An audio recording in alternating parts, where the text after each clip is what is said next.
Welcome. So in this tutorial, I'm going to show you or teach you on how to delete WordPress site in cPanel. So if you want to know how I did it, just keep on watching.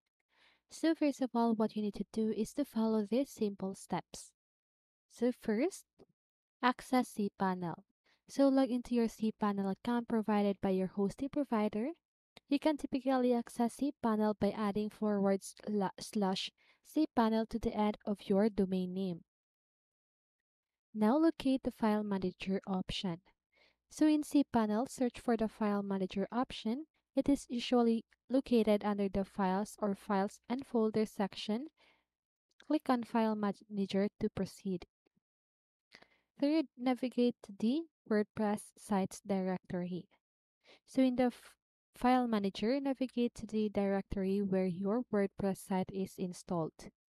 So this is often located in the public _HTML or www folder. If you have installed WordPress in a subdirectory, navigate to that specific folder. Now select and delete WordPress files. So once you are in the WordPress sites directory, select all the files and folders associated with your WordPress installation. You can do this by clicking on the first file, holding down the Shift key, and then clicking on the last file. Alternatively, you can click on the Select All or Select All Files option if available. Once the files and folders are selected, click on the Delete or Remove button in the cPanel interface. Confirm the deletion if prompted. So this action is optional. So empty the trash. After deleting the WordPress files, you may need to empty the trash or recycle bin in cPanel.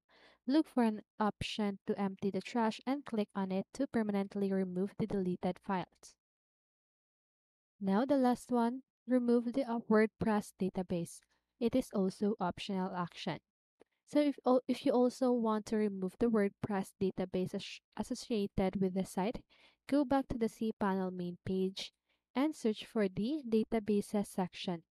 Click on PHP My Admin or any similar database management tool provided by your hosting provider.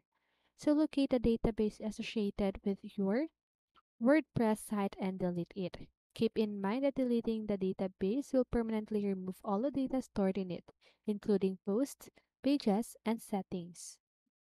Please note that deleting a WordPress site and its associated files and database will permanently remove all the content and data associated with the site. Make sure to have a backup of your website files and database before proceeding with the deletion. Additionally, exercise caution when deleting files and databases as it cannot be undone. Okay? So that's it. I hope this video helped you, and if it did, make sure to like, subscribe, and hit the bell notification so you won't miss a video. See you in the next one and have a great day.